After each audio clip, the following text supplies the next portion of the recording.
আমাদের চাকমাদের যে সংস্কৃতি, সেই সংস্কৃতিকে আমরা ধরে রাখতে চাই। আগামী দিনে আমরা চাই আমাদের সংস্কৃতিকে যাতে আরও বৃদ্ধি পায় এবং আরও এগিয়ে যায়, এবং সমগ্র যারা আমাদের রাজ্যবাসী রয়েছে প্রত্যেককে আমি অনেক অনেক শুভেচ্ছা এবং ধন্যবাদ জ্ঞাপন করছি এবং হ্যাপি বিজু জানাচ্ছি, এবং এই সংস্কৃতিকে ধরে আগামী দিনে আমরা আরও এগিয়ে যাব।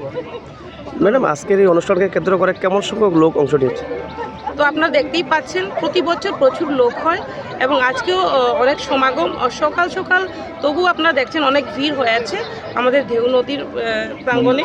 তো আমরা চাই আরও এখনও এসে উপস্থিত হননি, অনেকেই রয়েছেন, তো অনেক লেট হচ্ছে, রৌদ্র হচ্ছে, তার জন্য আমাদের বান্তেজিরা এখানে উপস্থিত রয়েছেন, ওনাদের যে সূত্রপাতের মাধ্যমে আমরা এই প্রোগ্রাম শুরু করতে যাচ্ছি এবং আশাবাদী আমাদের প্রত্যেকেরই মঙ্গলের উদ্দেশ্যে, এবং ভগবান বুদ্ধের কাছে আমি এটাই প্রার্থনা করি এইবারের বিজু এবং আগামী যে আমাদের নতুন বছর, আমাদের যে প্রথমেই বলেছি ফুল বিজু, মূল বিজু এবং গচ্ছি পচ্ছি বিজু আমাদের 3 দিন ব্যাপী হয়, এবং প্রতিটি বিজুই যাতে প্রতিটি দিনই প্রত্যেকের মঙ্গল হয় সেই কামনায় আমি ভগবান বুদ্ধের কাছে রাখছি।